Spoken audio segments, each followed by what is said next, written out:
세상에는 설명하지 않아도 반복되는 일들이 있습니다. 비슷한 선택, 닮은 후회, 그리고 다시 만나는 인연들.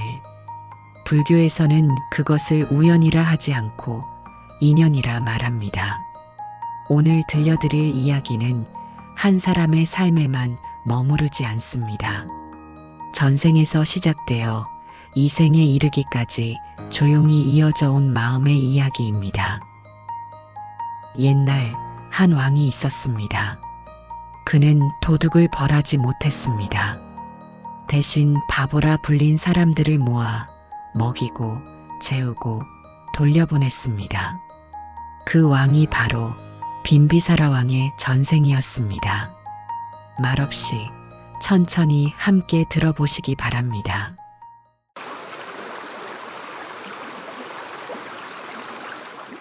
석가모니 부처님께서 왕사성에 머무르고 계실 때의 일이다.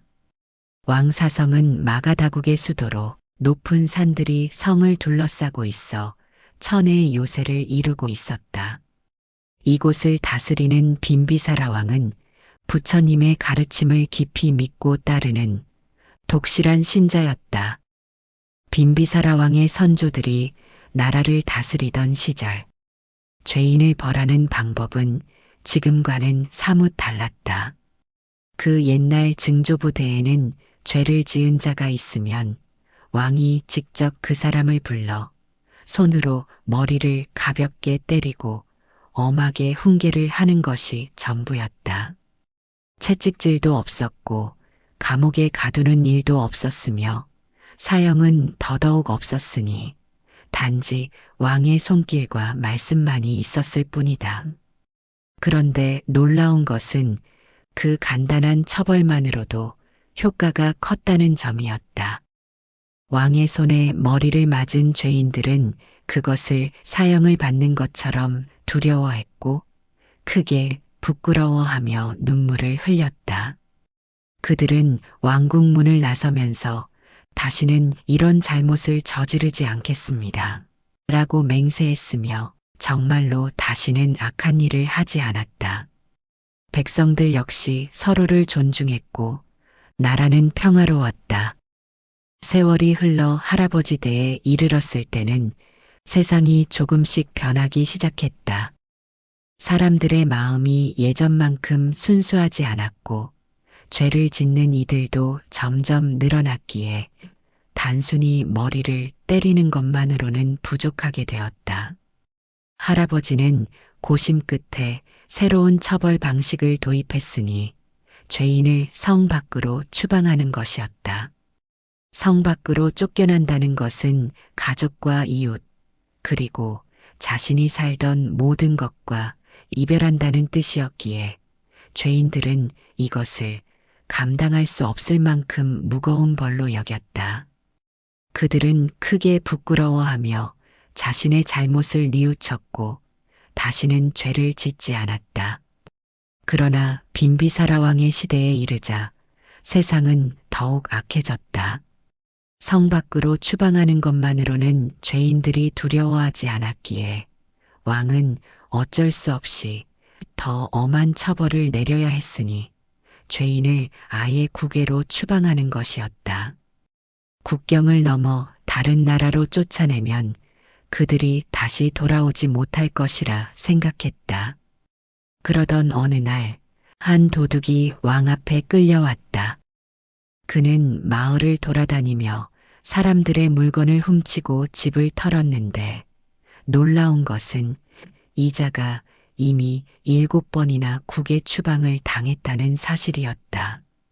국경 너머로 쫓겨났다가도 어떻게든 돌아와 또다시 도둑질을 했던 것이니 사람들은 이 도둑을 붙잡아 8번째로 왕 앞에 끌고 왔다.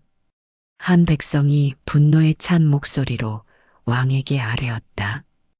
대왕이시여, 이자는 이미 7번이나 국외 추방을 당하고도 전혀 뉘우치지 못했습니다. 돌아올 때마다 또다시 마을을 털고 사람들의 재산을 훔쳐갔으니 백성들이 두려워하고 있사옵니다. 부디 대왕께서 친히 엄벌을 내려주시기 바랍니다. 왕은 깊은 한숨을 내쉬었다. 그는 선조들의 자비로운 통치 방식을 늘 마음에 새기고 있었기에 사람을 다치게 하는 것, 고통을 주는 것이 얼마나 무서운 일인지 잘 알고 있었다. 그러나 이 도둑을 그냥 놓아둘 수도 없는 노릇이었다. 왕은 대신을 불러 말했다. 이자를 데리고 가서 죄에 따라 벌을 주도록 하라. 그러나 대신은 난처한 표정으로 왕에게 말했다. 대왕이시여, 이자는 흉악무도한 자입니다. 7번의 추방에도 전혀 두려워하지 않았으니 신이 어찌 감히 이자에게 적절한 벌을 정할 수 있겠습니까? 부디 대왕께서 친히 벌을 정해 주시기 바라옵니다. 대왕께서 내리신 벌이라야 영구적인 효과가 있을 것입니다. 왕은 오랫동안 침묵했다. 대신들과 백성들의 시선이 모두 자신에게 쏠려 있었다. 왕은 마지못해 입을 열었다. 그렇다면 이자의 새끼손가락을 자르도록 하라. 그 말이 떨어지자 대전은 술렁였으니 왕국의 역사상 처음으로 신체형이 내려진 것이었다. 형리는 죄인을 끌고 나갔고 도둑은 비명을 지르며 용서를 빌었으나 소용없었다. 왕의 명령은 절대적이었기에 형리는 날카로운 칼을 들어 죄인의 새끼손가락을 잘랐으니 피가 흘렀고 비명이 울려 퍼졌다. 왕은 왕자에 앉아 있었으나 마음이 편치 않았다. 신하의 청에 못 이겨 그런 판결을 내렸지만 그 죄인이 가엾게 느껴졌으니 아무리 죄를 지었다 해도 사람의 몸을 훼손한다는 것은 너무나 끔찍한 일이었다. 왕은 문득 생각이 들어 시험 삼아 자신의 새끼손가락을 입에 넣고 살짝 깨물어 보았다. 순간 날카로운 통증이 온몸으로 퍼졌고 왕은 악 하고 작은 비명을 냈다. 단지 이로 살짝 깨문 것만으로도 이토록 아픈데 칼로 손가락을 잘린다면 그 고통이 얼마나 크겠는가. 왕이 서면으로 명했다. 즉시 처벌을 중지하라. 그는 시종에게 그 서면을 들려 급히 형장으로 보냈으나 시종이 달려갔을 때는 늦었으니 도둑의 손가락은 이미 잘려나가 땅에 떨어진 뒤였다. 왕은 그 소식을 듣고 크게 뉘우쳤다. 왕은 왕자에서 일어나 방안을 거닐며 자책했다. 나는 백성들의 근심과 고통을 덜어주어야 하는데 오히려 사람의 손가락을 자르게 하다니. 증조부님, 할아버지께서는 손으로 머리를 때리거나 추방하는 것만으로도 충분히 다스리셨는데 나는 사람의 몸을 훼손했구나. 선조들의 훌륭한 치제 방식에 부끄럽기 이를 데 없다. 왕은 밤새도록 잠을 이루지 못했다. 눈을 감으면 그 도둑의 비명소리가 들리는 것 같았고 잘려나간 손가락이 보이는 것 같았으니 왕은 깊은 번뇌에 빠졌다. 내가 왕으로서 옳은 일을 한 것인가? 아니면 잘못된 길로 들어선 것인가? 며칠을 고민하던 왕은 마침내 부처님을 찾아뵙기로 결심했다. 그는 간소한 옷차림으로 왕궁을 나와 부처님께서 머물고 계신 중림정사로 향했다. 부처님은 고요히 앉아 왕을 기다리고 계셨다. 왕은 부처님 앞에 이르러 두 손을 모아 합장하고 부처님의 발에 이마를 대며 예배를 올렸다. 그리고는 자신의 고민을 말씀드렸다. 세존이시여, 제 증조부께서는 죄인을 벌할 때 다만 손으로 머리를 때리는 것만으로도 충분했고 할아버지께서는 성 밖으로 추방하는 것으로 다스리셨습니다. 그런데 이제는 말세가 되어 악법은 날로 더해가고 교환은 점점 약해지고 있습니다. 왕의 목소리는 떨렸다. 저는 이런 시대에 왕위에 올라 백성의 손가락을 자르게 되었습니다. 그 후 제 손가락을 깨물어 보았더니 너무나 아팠습니다. 그 죄인은 얼마나 고통스러웠을까요? 저는 제 행위를 크게 뉘우치고 있습니다. 부디 세종께서 저를 일깨워 주시기 바랍니다. 부처님은 자비로운 눈빛으로 왕을 바라보셨다. 그리고 차분한 목소리로 여러 가지 설법을 하셨으니 업과 과보에 대해, 자비와 지혜에 대해, 그리고 왕으로서 백성을 다스리는 도리에 대해 말씀하셨다. 부처님은 왕의 마음이 본래 선하다는 것을 아셨고 그 뉘우치는 마음이 진실하다는 것도 아셨다. 왕은 부처님의 설법을 듣고 점차 마음의 고통이 사라지는 것을 느꼈으니 어둠 속에서 빛을 발견한 것 같았다. 왕은 부처님께 깊이 감사드리고 인사를 올린 뒤 왕궁으로 돌아갔다. 그의 얼굴에는 평화가 깃들어 있었다. 왕이 떠나자 수행자들이 부처님께 여쭈었다. 세존이시여, 빈비사라 왕은 어째서 저와 같이 국민들에게 벌을 주는 것을 두려워하고 있습니까? 왕으로서 죄인을 벌하는 것은 당연한 일이 아닙니까? 부처님은 잔잔하게 미소 지으시며 말씀하셨다. 수행자들이여, 빈비사라 왕은 과거의 세계에서부터 국민을 벌주는 것을 두려워하고 있었느니라. 내가 너희에게 그 이야기를 들려주마. 부처님은 이야기를 시작하셨다. 먼 옛날 하라나국의 하라나 성에 묘소라는 왕이 있었다. 하라나국은 참으로 특별한 나라였으니 이 나라는 공예, 음악, 그 밖에 온갖 기술이 고도로 발달해 있었다.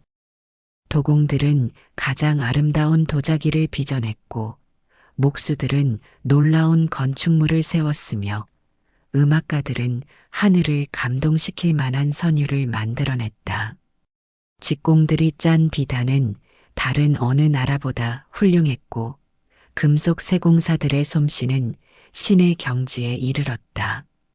백성들은 모두 이러한 기술을 배우고 익혀서 생활했으니 아이들은 어려서부터 스승을 찾아가 기술을 배웠고 청년이 되면 자신만의 전문 분야에서 뛰어난 솜씨를 발휘했다. 기술이 있는 사람은 존경받았고 그들의 작품은 높은 값에 거래되었으니 모든 사람이 자신의 재능을 갈고 닦는 것을 자랑스럽게 여겼다. 따라서 이 나라에서는 아무런 기술도 없는 자는 바보 취급을 받았다. 저 사람은 배우려 하지 않는구나. 게으른 사람이로다. 사람들은 그런 이를 경멸의 눈빛으로 바라보았으니 또한 남의 물건을 훔치는 사람도 바보라고 천대받았다. 자신의 손으로 만들 생각은 않고 남의 것을 훔치다니 이 얼마나 어리석은 일인가. 그런데 묘소 왕이 다스리던 시절에는 이러한 바보가 좀처럼 나타나지 않았다. 모든 백성이 부지런히 일했고 서로의 것을 존중했으니 나라는 평화로웠고 풍요로웠다. 왕은 이런 백성들을 사랑했고 백성들도 왕을 존경했다. 그러던 어느 날 한 사내가 도둑질을 했으니 이것은 매우 드문 일이었다. 사람들은 놀라움과 분노로 그 사내를 붙잡아 왕에게 끌고 갔다. 대왕이시여, 이 자가 바보짓을 했습니다. 부디 앞으로는 바보짓을 하지 않도록 이 자를 처벌하시기 바랍니다. 백성들이 왕에게 아뢰었다. 왕은 그 죄인을 인계받았으나 난처해했으니 하라나국에는 죄인을 처벌하는 법이 따로 없었기 때문이다. 바보가 거의 나타나지 않았기에 그럴 필요가 없었던 것이다. 왕은 생각했다. 이 사람을 어떻게 벌해야 하는가? 옛날부터 지금까지 이런 바보가 처음 나타났으니 아마도 내가 죽기 전까지 바보는 1000명을 넘지 않을 것이다. 대신에게 맡겨서 잠시 풀어주겠다. 왕은 대신을 불러 그 바보 사내를 인계하며 말했다. 이와 같은 바보가 1000명이 모이거든 내게 알려달라. 그때에는 바보들을 모아서 큰 대회를 열겠다. 그때까지 이 사내를 맡도록 하라. 부처님은 계속 이야기를 이어가셨다. 대신은 이 사내를 인수받아서 한 곳에 가두어 놓았다. 그러나 왕은 그날 밤 잠을 이루지 못했으니 궁전 침소에 누워서도 그 사내 생각에 마음이 편치 않았다. 지금쯤 그 사람은 어디에 있을까? 혹시 춥지는 않을까? 배고프지는 않을까? 왕의 마음속에는 온갖 걱정이 피어올랐고 밤이 깊어갈수록 걱정은 더욱 커져갔다. 혹시 그 사내가 굶어 죽지는 않을까? 추위에 떨고 있지는 않을까? 왕은 참을 수가 없었다. 다음 날 새벽 왕은 서둘러 대신을 불렀고 그 사내도 함께 데려오라 명했다. 대신이 그 사내를 데리고 왕 앞에 나타나자 왕은 그를 살펴보았으니 다행히 건강해 보였다. 왕은 안도의 한숨을 쉬며 대신에게 말했다. 이 사내를 잘 보살펴라. 절대로 고통스러운 생각이 들게 해서는 안 된다. 배고픈 생각이 나지 않도록 잘 먹이고 추운 생각이 들지 않도록 따뜻한 곳에 머물게 하라. 왕은 잠시 생각하더니 다시 말을 이었다. 아니, 그냥 한 곳에 가두어 두는 것은 좋지 않다. 이 사내를 궁성 안에 두고 잘 환대하도록 하여라. 마치 귀한 손님을 대하듯 말이다. 대신은 왕의 명령에 놀랐지만 감히 거역할 수 없었다. 그는 왕의 명령에 따라 그 바보 사내를 궁성 안의 무우원으로 데려갔다. 무우원은 궁성 안에서도 가장 아름다운 정원이었으니 사계절 내내 꽃이 피고 맑은 물이 흐르며 새들이 지저귀는 곳이었다. 대신은 이곳에 좋은 방을 마련하고 그 사내를 머물게 했다. 그뿐만이 아니었다. 매일같이 궁중의 요리사들이 만든 맛있는 음식이 나왔고 사내 진미가 가득한 상이 하루에 3번씩 차려졌다. 아름다운 여인들이 시중을 들었으며 악사들이 찾아와 아름다운 음악을 연주했다. 온갖 오락거리가 제공되었고 필요한 것이 있으면 무엇이든 들어주었으니 그 사내는 마치 왕족처럼 호화로운 생활을 누렸다. 이 소문은 곧 성 안에 퍼져나갔다. 사람들은 수군거렸다. 저 바보가 궁성에서 귀한 대접을 받고 있다더라. 맛있는 음식을 먹고 아름다운 음악을 듣는다지. 참 신기한 일이다. 얼마 지나지 않아 또 한 사내가 나타났다. 그는 무우원에서의 호화로운 생활 이야기를 듣고 생각했다. 나도 저 사내처럼 무우원에서 편하게 살고 싶다. 일을 하지 않아도 되고 맛있는 것을 먹고 즐겁게 지낼 수 있다니 얼마나 좋은가. 그는 곧장 대신을 찾아가 말했다. 나는 바보입니다. 나도 무우원으로 보내주십시오. 대신은 어이가 없었지만 왕의 명령이 있었으니 바보가 1000명이 모일 때까지 모두 무우원에 머물게 하라는 명이었다. 대신은 이 사내 역시 무우원으로 보내 환대했다. 이런 일이 거듭되자 소문은 더욱 빠르게 퍼져나갔다. 무우원에 가면 편하게 살 수 있다더라. 일하지 않아도 먹을 것이 나온다지. 나도 바보가 되어볼까? 사람들 사이에서 이런 말들이 오갔다. 그러자 놀라운 일이 벌어졌다. 날이 갈수록 바보라고 자처하는 사람들이 늘어났으니 처음에는 하루에 한두 명이었으나 곧 서너 명이 되었고 나중에는 10명, 20명씩 늘어났다. 그들은 모두 대신을 찾아가 나는 바보입니다. 라고 말했다. 무의원은 점점 붐비기 시작했다. 처음에는 여유가 있었으나 사람이 늘어나면서 공간이 비좁아졌고 음식도 처음처럼 풍성하지 못했으며 대접도 점점 소홀해졌다. 그러나 그래도 밖에서 일하는 것보다는 나았기에 사람들은 계속 모여들었다. 마침내 1000명이라는 숫자가 채워졌다. 대신은 황급히 왕에게 달려가 아뢰었다. 대왕이시여, 바보가 이미 1000명이 되었습니다. 이제 어떻게 하면 좋겠습니까? 왕은 그 말을 듣고 깜짝 놀랐다. 뭐라고? 벌써 1000명이나? 왕은 믿을 수 없다는 표정으로 대신을 바라보았다. 그렇습니다. 대왕이시여. 어제로 정확히 1000명이 되었습니다. 왕은 깊은 근심에 잠겼다. 왕좌에 앉은 채 한참을 말없이 있었으니 그의 마음속에는 탄식이 가득했다. 몇천 년 전 옛날부터 이 나라에는 바보가 하나도 없었다. 그런데 내 대에 와서 하나가 생기자마자 순식간에 1000명으로 늘어나다니 이것이 무슨 일인가. 왕은 혼잣말로 중얼거렸다. 말세가 되어 악이 늘어났구나. 사람들의 마음이 변했다. 왕의 목소리에는 깊은 슬픔이 배어 있었다. 그러나 왕은 오래 탄식만 하고 있을 수 없었다. 1000명의 바보들이 무의원에서 기다리고 있었으니 왕은 결심했다. 그들을 모두 교화해야 한다. 그들이 다시 바른 길로 돌아올 수 있도록 해야 한다. 왕은 신하들에게 명했다. 무의원을 깨끗이 청소하라. 먼지 하나 없도록 말이다. 신하들이 분주히 움직였고 무의원의 모든 곳이 깨끗이 청소되었으며 낙엽이 쓸려나갔고 길이 정돈되었다.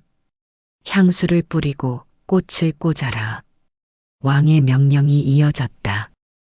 곧 무의원은 향기로 가득 찼으니 온갖 꽃들이 정원 곳곳에 꽂혔고 아름다운 깃발들이 바람에 펄럭였다. 볼을 씌우고 각종 음식을 준비하라. 넓은 천막이 쳐졌고 그 아래 긴 상들이 놓였으며 요리사들은 밤새 음식을 준비했으니 온갖 진귀한 음식들이 상 위에 가득 차려졌다. 모든 준비가 끝나자 왕은 군신들을 거느리고 친히 무의원으로 행차했다. 왕의 행렬은 장엄했으니 깃발이 펄럭이고 악기가 울려 퍼졌다. 무의원에 도착한 왕은 준비된 자리에 앉아 신하에게 명했다. 바보들은 다 어디에 있는가? 빨리 이곳으로 불러들여라. 신하들이 무의원 곳곳에 흩어져 있던 바보들을 불러 모았다. 그들이 하나둘씩 왕 앞으로 나왔는데 그 모습은 처참했다. 처음 몇 사람이 왔을 때는 대우가 좋았지만 수가 늘어남에 따라 대우도 나빠졌던 것이니 오랜 기간 제대로 씻지 못해 온몸에 때가 끼어 있었다. 옷은 더럽고 해져서 누더기가 되어 있었으며 머리카락은 헝클어져 있고 손톱과 발톱은 길게 자라 있으며 수염도 덥수룩하게 자라 얼굴을 가렸다. 왕은 그들을 보고 가슴이 아팠다. 이들 모두 내 백성인데 이렇게 초라한 모습이 되다니. 왕은 신하들에게 지시했다.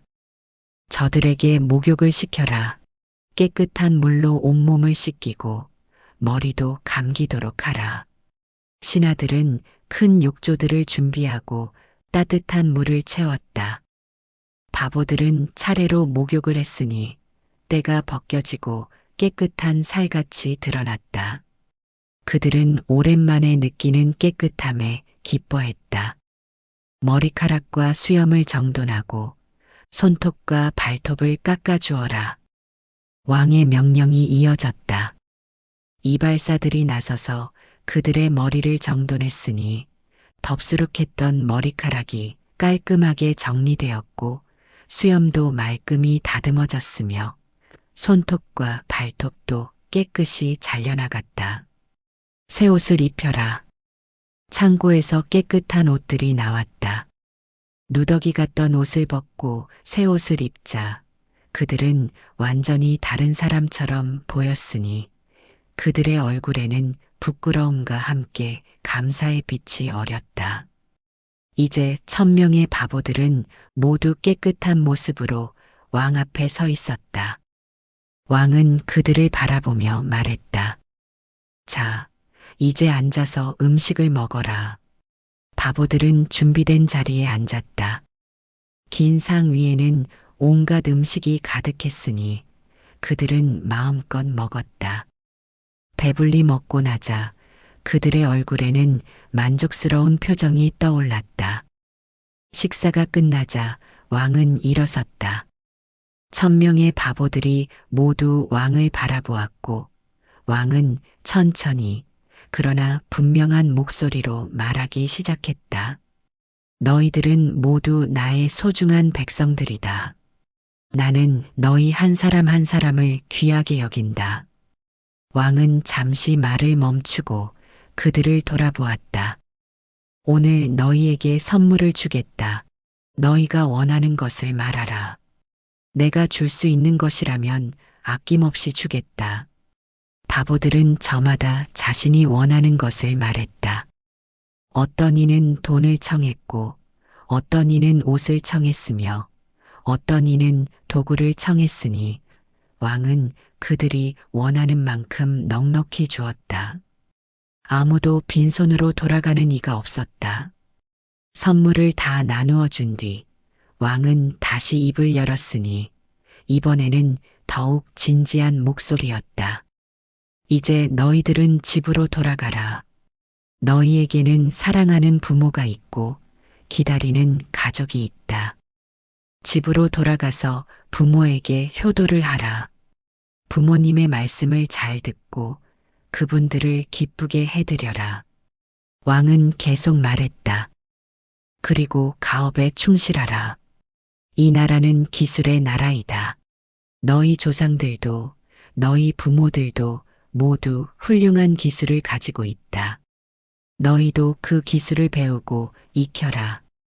너희 손으로 무언가를 만들어내는 기쁨을 느껴라. 그것이 진정한 보람이다. 왕의 목소리는 더욱 엄숙해졌다. 그리고 명심하라. 결코 타인의 재물을 훔치는 일이 없도록 하라. 남의 것은 남의 것이다. 아무리 욕심이 나도 손을 대서는 안 된다. 너희 스스로의 손으로 일하고 스스로의 땀으로 벌어라. 그래야 떳떳하게 살 수 있다. 1000명의 바보들은 왕의 말을 들으며 고개를 숙였다. 그들 중 많은 이들의 눈에서 눈물이 흘러내렸으니 부끄러움의 눈물이었고 감사의 눈물이었으며 다짐의 눈물이었다. 왕은 한 사람 한 사람을 바라보며 말을 맺었다. 너희는 바보가 아니다. 단지 잠시 길을 잃었을 뿐이다. 이제 바른 길로 돌아가라. 나는 너희를 믿는다. 바보들은 왕에게 깊이 절을 올렸다. 그들은 왕의 환대와 훈시를 마음 깊이 새겼으니 선물을 받고 집으로 돌아가는 그들의 발걸음은 무거웠지만 마음만큼은 가벼웠다. 그들은 다짐했다. 다시는 바보가 되지 말자. 열심히 일하자. 떳떳하게 살자. 그들이 집으로 돌아간 뒤 참으로 놀라운 일이 벌어졌다. 그들은 정말로 가업에 힘을 썼으니 전보다 더 열심히 일했고 다시는 바보가 되지 않았다. 무의원의 바보들을 모두 보낸 뒤 왕은 깊은 생각에 잠겼다. 왕은 궁전으로 돌아와서도 며칠 동안 말이 없었으니 신하들이 걱정할 정도였다. 어느 날 왕은 태자를 불러 조용히 말했다. 이제 내가 왕위를 물려줄 때가 된 것 같구나. 태자는 놀라서 아뢰었다. 아버님, 무슨 말씀이십니까? 아버님께서는 아직 건강하시고 백성들도 아버님을 사랑합니다. 왕은 고개를 저었다. 아니다. 나는 깨달았다. 1000명의 바보를 모으기란 힘들 것이라 생각했다. 그러나 얼마 되지 않아 1000명의 숫자가 채워졌다. 악법은 날로 더해가고 바보는 점점 늘어간다. 이 세상의 악에서 멀리하려면 집을 나서는 길밖에 없다. 그 말을 남기고 왕은 왕위를 태자에게 물려주었다. 그리고 왕관을 벗고 화려한 옷을 벗고 수도자의 옷을 입었으니 왕은 궁전을 떠나 산으로 올라갔다. 그곳에서 홀로 수행하며 진리를 찾는 삶을 살기로 했다. 부처님은 여기서 말씀을 멈추시고 수행자들을 바라보셨다. 수행자들이여, 이때의 묘소 왕이 바로 지금의 빈비사라 왕의 전신이니라. 빈비사라 왕은 옛날부터 국민을 처벌하기를 두려워했던 것이니 그의 마음속에는 자비가 깃들어 있었고 백성을 해치는 것을 두려워하는 선한 본성이 있었느니라. 수행자들은 고개를 끄덕이며 깊이 이해했다. 그러나 한 수행자가 다시 여쭈었다. 세존이시여, 그렇다면 빈비사라 왕은 어째서 왕위에 있으면서 일단 내린 명령을 후회했습니까? 왕으로서 결정을 내렸다면 그것을 지켜야 하는 것이 아닙니까? 부처님은 잔잔하게 미소 지으시며 대답하셨다. 빈비사라 왕은 현재뿐만 아니라 과거에도 자기가 행한 일에 후회를 하는 인연을 갖고 있었느니라. 내가 너희에게 또 다른 이야기를 들려주마. 부처님은 다시 이야기를 시작하셨다. 옛날 어느 마을에 가난한 바라문이 한 명 살고 있었다. 그는 재산이라고는 전혀 없어서 매일 남의 집 문을 두드리며 음식을 구걸해 그날그날을 겨우 연명하고 있었으니 낡은 옷 한 벌과 지팡이 그리고 구걸할 때 쓰는 그릇 하나가 그의 전 재산이었다. 그에게는 아내가 있었으나 자식은 없었다. 세월이 흘러도 아이가 생기지 않아 두 사람은 늘 마음이 쓸쓸했다. 그의 허름한 집 한 구석에는 나구라라는 벌레의 암놈이 살고 있었으니 그 벌레는 오래전부터 바라문이 집에 살면서 해충을 잡아주고 집을 지키고 있었다. 어느 날 이 나구라 벌레가 새끼를 낳았다. 바라문은 그 작은 생명이 신기하고 사랑스러웠으니 이 나구라 벌레를 마치 자기 자식처럼 사랑하기 시작했다. 새끼에게 이름도 지어주고 말을 걸기도 했다. 신기하게도 나구라 벌레 역시 바라문을 친아버지처럼 따랐다. 바라문이 부르면 달려왔고 바라문이 집에 돌아오면 반갑게 맞이했다. 바라문은 매일 구걸을 나갈 때마다 나구라 벌레의 새끼를 생각했다. 오늘은 무엇을 얻어다 줄까? 우유를 얻으면 기뻐했고 떡을 얻으면 감사했으며 고기를 얻으면 더없이 행복해했다. 집에 돌아오면 먼저 나구라 벌레에게 좋은 음식을 주는 것이 그의 가장 큰 낙이었으니 나구라 벌레는 바라문이 주는 음식을 먹으며 쑥쑥 자라났다. 그렇게 몇 달이 지났다. 그러던 어느 날 기적 같은 일이 일어났으니 바라문의 아내가 임신을 한 것이었다. 오랫동안 아이가 없었던 부부에게 찾아온 놀라운 소식이었고 바라문의 기쁨은 이루 말할 수 없었다. 그리고 때가 되어 바라문의 아내는 건강한 사내 아이를 낳았다. 갓 태어난 아기는 울음소리도 우렁차고 팔다리도 튼튼했으니 바라무는 아이를 안고 눈물을 흘렸다.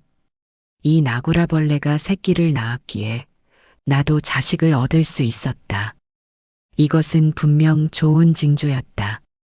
바라무는 이같이 믿으며 더욱더 나구라벌레와 그 새끼를 사랑했으니 나구라벌레는 이제 집안의 일원이었다.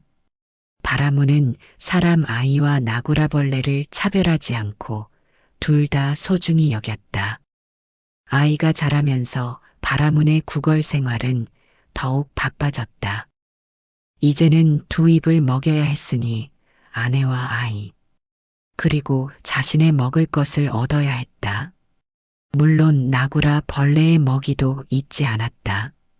바라문은 아침 일찍 집을 나서서 해가 질 때까지 여러 집을 돌아다녔다. 집을 나갈 때마다 바라문은 아내에게 당부했다. 여보, 어린아이를 절대로 혼자 집에 두고 밖에 나가서는 안 됩니다. 아이가 아직 어리니 무슨 일이 생길지 모릅니다. 내가 돌아올 때까지 반드시 아이 곁을 지키시오. 그는 이 말을 매일같이 반복했고 아내도 그 말을 잘 알고 있었다. 그러던 어느 날 바라문이 국어를 나간 후 집에는 아내와 아기 그리고 나구라벌레만 남았다. 아내는 우유를 먹이고 아이를 재웠으니 아기는 배불리 먹고 나서 곧 단잠에 빠졌다. 그때 이웃집 여인이 찾아와 그릇을 빌려달라고 했다. 아내는 아기가 잠들어 있고 나구라벌레도 곁에 있으니 괜찮을 거라고 생각했다. 단 몇 분이면 다녀올 수 있는 거리였다. 그러나 그 짧은 시간에 예상치 못한 일이 벌어졌다. 집 근처 덤불 속에 살던 큰 독사 한 마리가 우유 냄새를 맡았으니 독사는 혀를 날름거리며 냄새를 따라갔다. 독사의 몸은 사람 팔뚝만큼이나 굵었고 길이는 사람 키만큼이나 되었다. 잠자고 있는 아기 곁까지 다가온 독사는 커다란 머리를 치켜들었다. 독사의 눈에는 작고 연약한 아기가 먹잇감으로 보였으니 큰 입을 벌리며 치명적인 독을 뿜을 준비를 했다. 독사는 이제 곧 아기를 삼키려 했다. 바로 그 순간 구석에서 쉬고 있던 나구라벌레가 위험을 감지했다. 나구라의 예민한 감각이 독사의 존재를 알아챈 것이었으니 나구라는 재빠르게 몸을 일으켰다. 그리고 독사를 보자마자 주저없이 뛰어올랐다.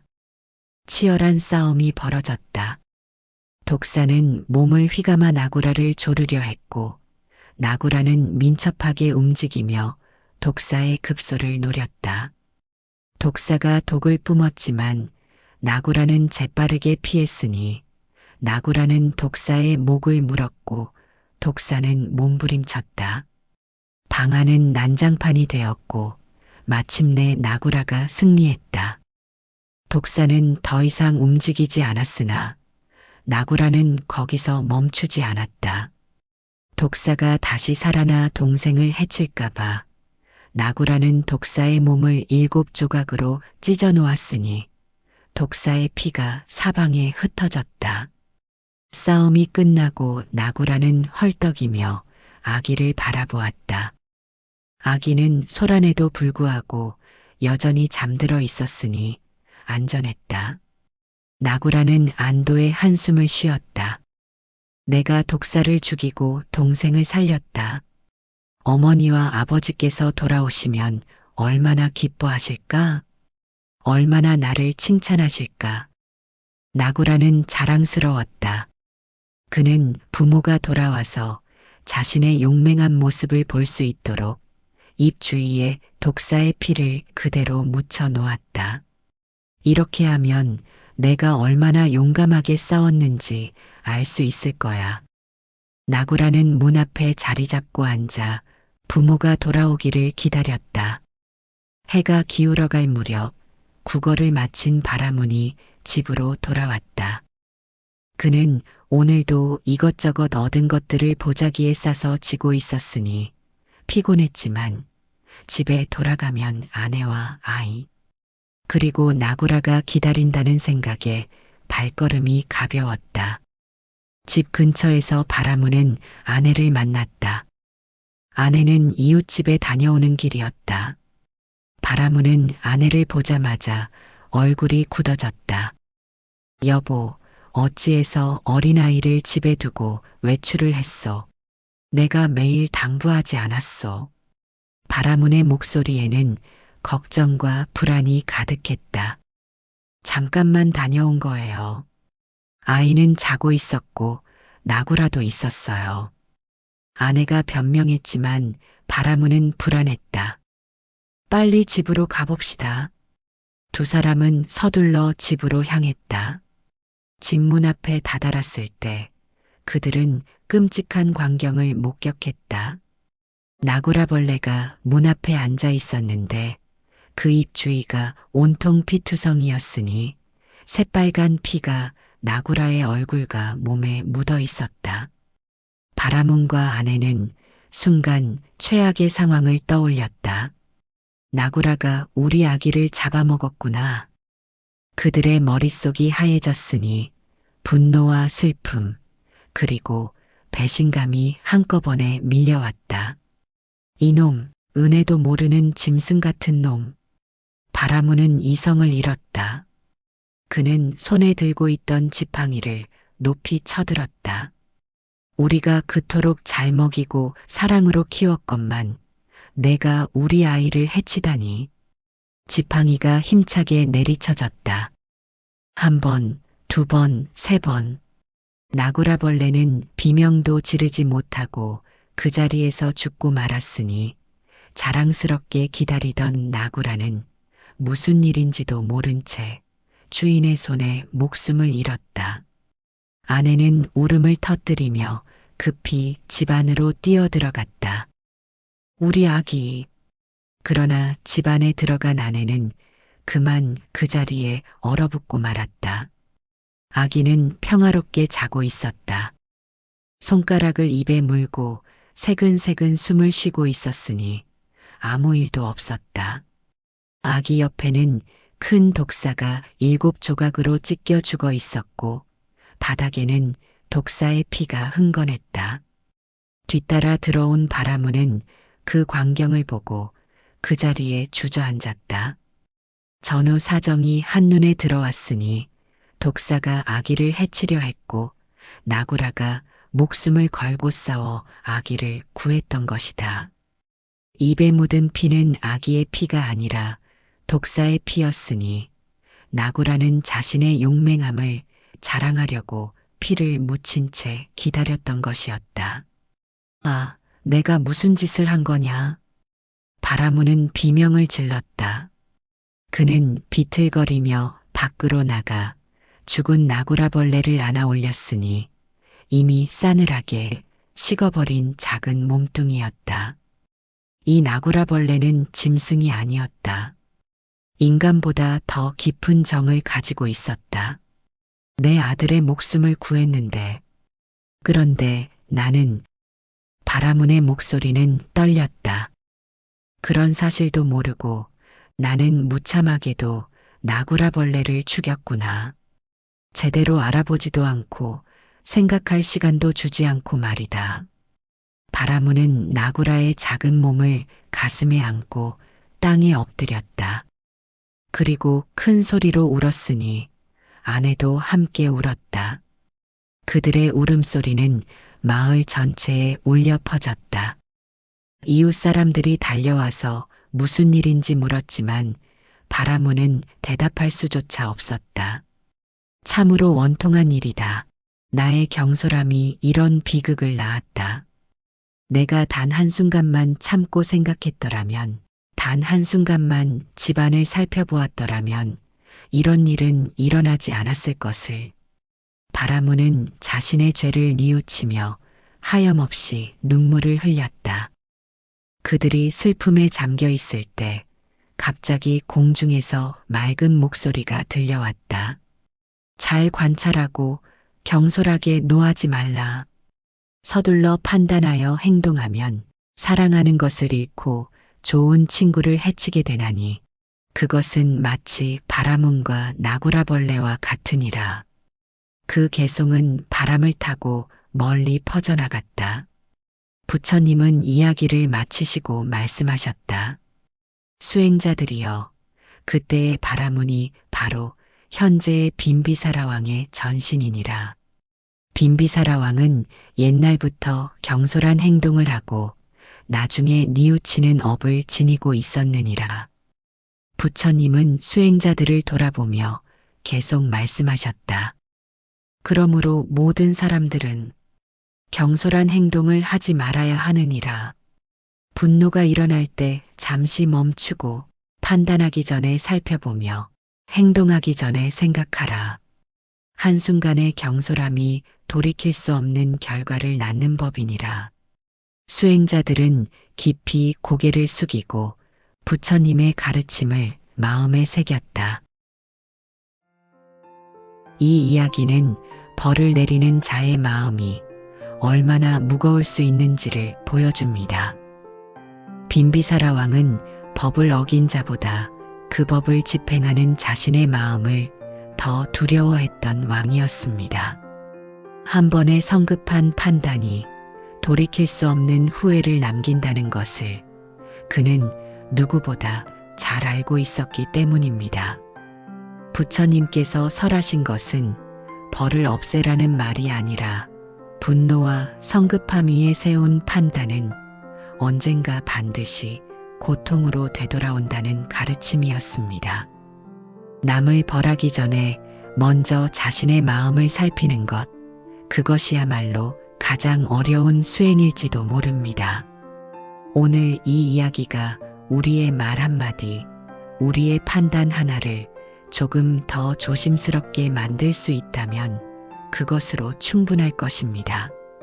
다음 이야기에서도 부처님의 지혜를 함께 나누겠습니다. 나무아미타불.